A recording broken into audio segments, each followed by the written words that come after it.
Assalamualaikum warahmatullahi wabarakatuh. Selamat pagi, selamat siang, dan selamat malam bagi yang menonton. Beserta yang terhormat Bapak Fawaik, selaku dosen pengampu mata kuliah Matematika Ekonomi dan Bisnis, kami dari kelompok 6 ingin mempresentasikan materi dari Financial Mathematics. Sebelumnya, perkenalkan, saya Dila Latifa beserta teman-teman saya. Saya Syahla Fadila Nordin. Saya Nashwa Mira Anindita. Saya Amara Syifa Nadila. Saya Zahri Fajara. Saya Anissa Martala Tuhari. Saya Juwita Hafsah Livia. Saya Ukas ya. Saya Rifki Ridya. Saya Ramadan Dwi Novianto. Saya Muhammad Rayhan. Saya Muhammad Ilham Bayhaqi. Saya Muhammad Jilam. Saya Habibie Saputra Manasa. Oke, untuk contoh 7.30 akan dipresentasikan oleh Syahla. Untuk Syahla dipersilakan. Oke, baik. Terima kasih, Dila. Oke, jadi untuk soal 7.30, di sini lanjutan dari soal sebelumnya. Jadi, soalnya ini sebuah perusahaan harus memilih antara proyek A atau proyek B. Nah, proyek A memerlukan pengeluaran awal sebesar 18.000 dan pengembalian dalam waktu 1 tahun sebesar 20.000. Sedangkan proyek B memerlukan pengeluaran awal sebesar 2.000 dan pengembalian dalam waktu 1 tahun sebesar 2.500 dengan tingkat bunga adalah 6%. Nah, pertanyaannya, manakah yang lebih baik untuk diinvestasi? Boleh? Nah, jadi soal ini tuh mempunyai dua metode atau solusi. Yang pertama itu metode IRR.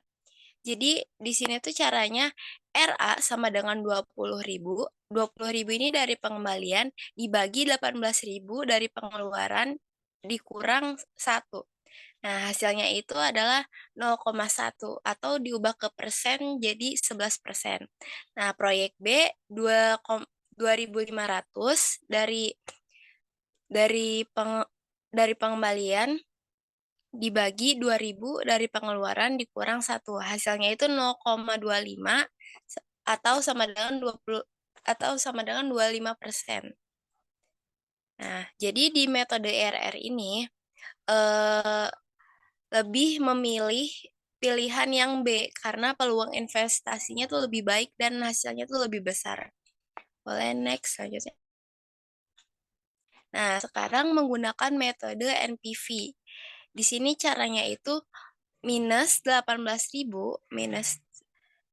atau minus 18.000 ini dari pengeluaran awal ditambah 20.000 pengembalian dibagi 1,06. Nah, 1,06 di sini itu dari 1 ditambah 16%.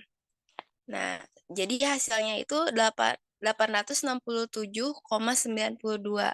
Sedangkan proyek yang B, minus 2.000 ditambah 2.500 per 100,6 sama seperti yang sebelumnya.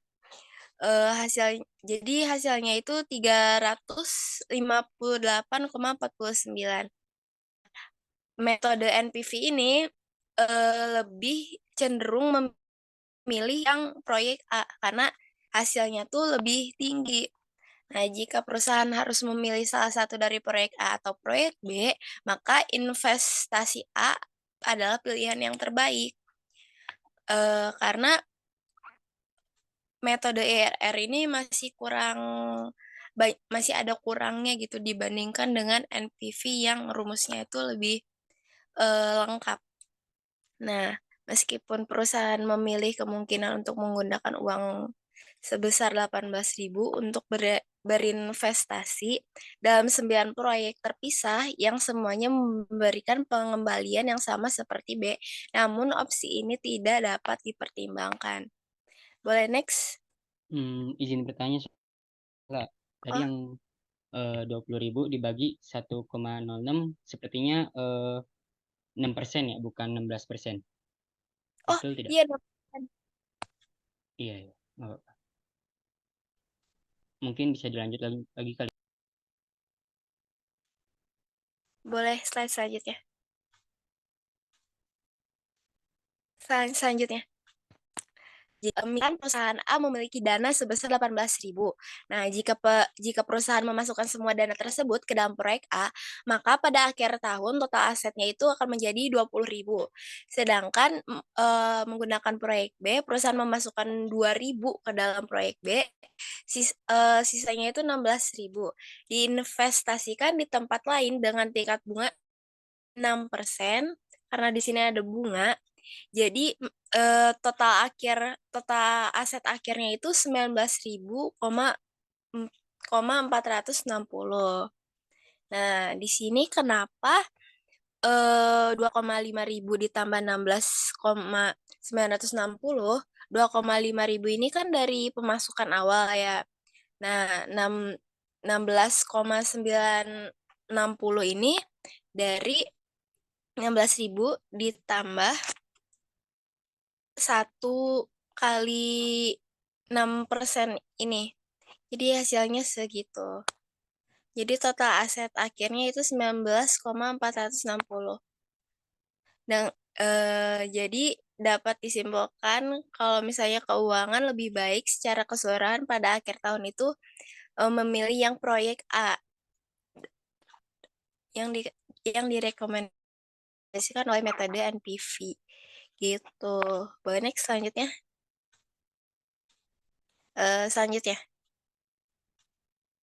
Nah, jadi untuk memperkuat poin ini tuh ada mempertimbangkan proyek yang ketiga atau proyek C. Nih, diasumsikan bahwa ini melibatkan investasi sebesar 1 pound sterling dan memberikan pengembalian sebesar 1,90 pound sterling dalam 1 tahun.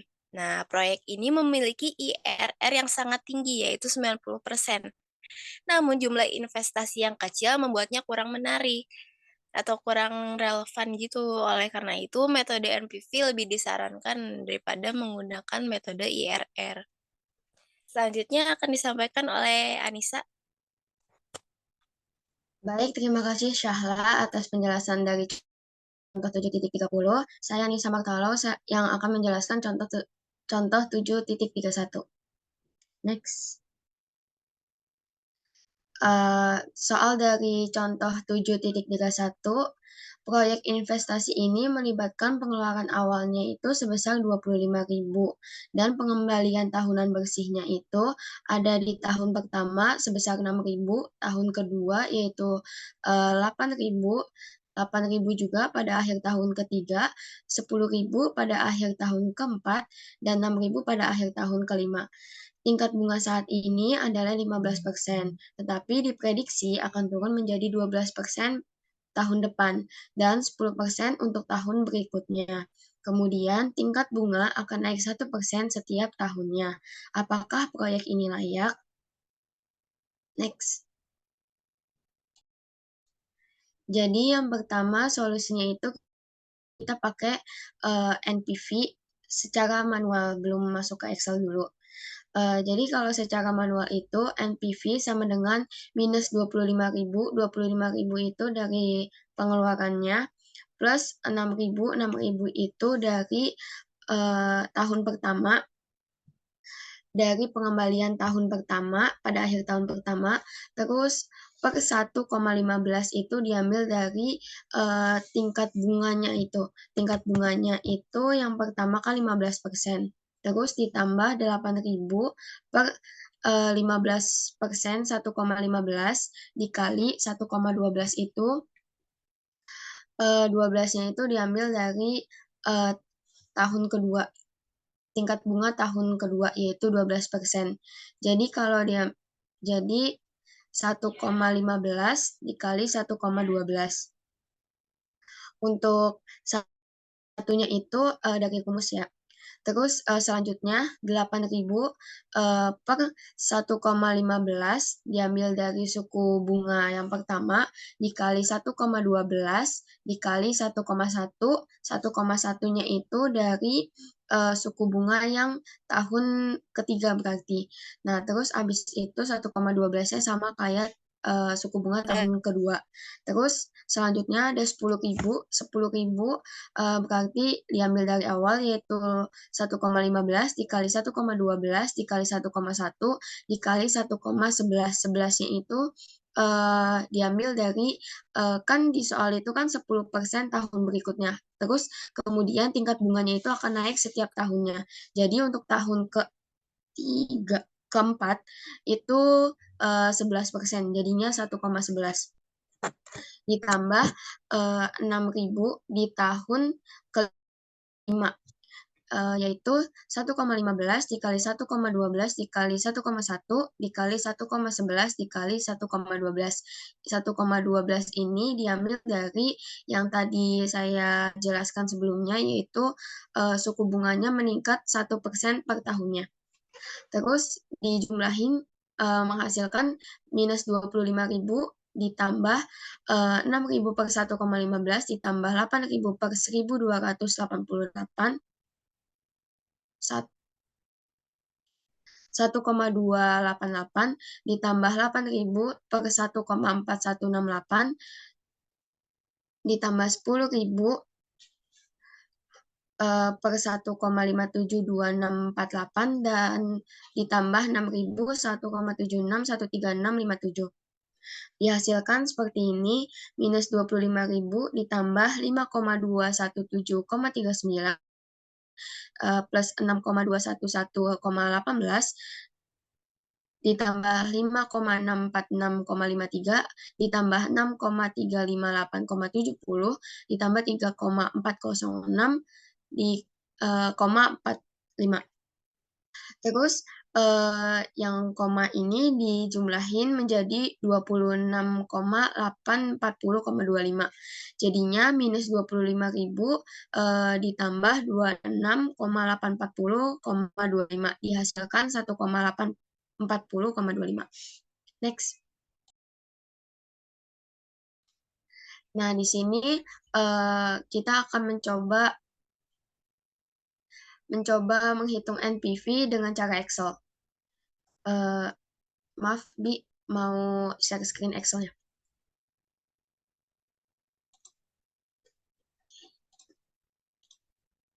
Sudah terlihat belum? Sudah. Oke, jadi untuk di Excel-nya kan udah ada petunjuknya ya di PPT tadi, kalau misalnya cara-cara untuk menghitung NPV di Excel. Ini saya jelaskan lagi, untuk interest rate ini tingkat bunganya maksudnya, terus habis itu ini diskon, ini faktornya, ini return, ini PV-nya. Nah, cara menghitung diskonnya itu saya coba dari ulang. Jadi gini, sama dengan 1 ditambah interest rate-nya. Tutup kurung. Jadinya segini. Nah, kalau dengan Excel kan bisa otomatis. Nah, ditarik kayak gini. Untuk yang kedua, menghitung faktor. Nah, caranya itu saya clear dulu. Caranya itu yang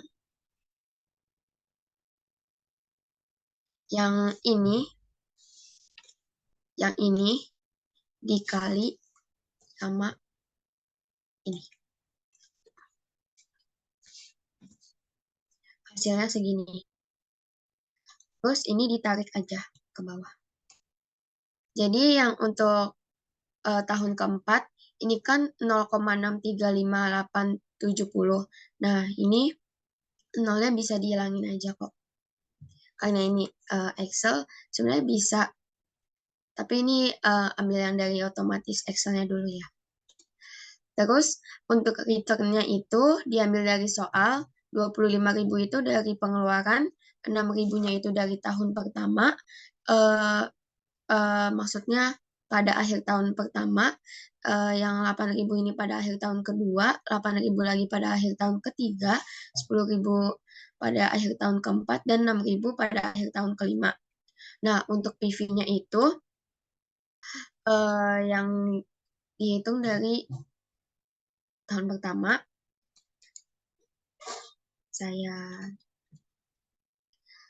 cara ngitung PV itu, ini tadi terlihat rumusnya itu, ini dikali sama liternya. Jadinya tetap segini. Kita coba dari sini, ini dikali sama liternya. Nah, jadinya faktor dikali liter, menghasilkan PV. Ini tinggal ditarik aja. Terus kita cari total NPV-nya itu, caranya tinggal di sum aja dari PV dari PV yang dari tahun yang pengeluaran, tahun pertama, kedua, 3, 4, sampai kelima. Terus menghasilkan 1840,25. Sampai sini ada yang mau ditanyain atau ada yang kurang jelas? Jelas. Cukup jelas. Oke, bisa balik ke PPT-nya lagi. Baik, ini adalah hasil positif dan investasi yang layak ya tadi NPV-nya. Meskipun perhitungan NPV secara tidak langsung ini dibuat untuk melakukan perhitungan tersebut. Format yang disarankan untuk menyelesaikan 7.31 ini ditujukan dalam tabel 7.12 yang menunjukkan bahwa rumus yang dimasukkan pada sel yang relevan. Nah, seharusnya menghasilkan angka-angka yang terlihat dalam tabel 7.13 yang mengkonfirmasi bahwa NPV adalah 1,840,25. Nah, salah satu kelemahan ketiga metode IRR adalah mungkin tidak ada solusi unik untuk R ketika ada beberapa suku negatif dalam polinomial yang harus diselesaikan. Ini telah dijelaskan dalam bab yang ke-6, yaitu ketika penyelesaian persamaan polinomial dibahas. Selain pengeluaran awal, pengembalian negatif dapat terjadi jika investasi tambahan diperlukan, atau jika sebuah perusahaan harus membayar untuk membongkar proyek dan mengembalikannya ke kondisi yang dapat diterima secara lingkungan pada akhir masa pakainya. Namun, solusi ganda untuk IRR pada proyek investasi jarang terjadi, dan kemungkinan besar Anda tidak akan menemui hal tersebut. Jadi jarang terjadi ya. Baik, sekian presentasi dari saya tentang contoh 7.31. Mohon maaf bila masih terdapat kekurangan. Sekian, terima kasih. Saya alihkan ke moderator. Baik. Sekian dari pemaparan dan penjelasan dari kelompok kami. Kurang lebihnya mohon maaf. Jika ada yang ingin ditanyakan, bisa melalui kolom chat pada YouTube kami. Sekian dari kami. Wassalamualaikum warahmatullahi wabarakatuh. Waalaikumsalam Waalaikumsalam warahmatullahi wabarakatuh.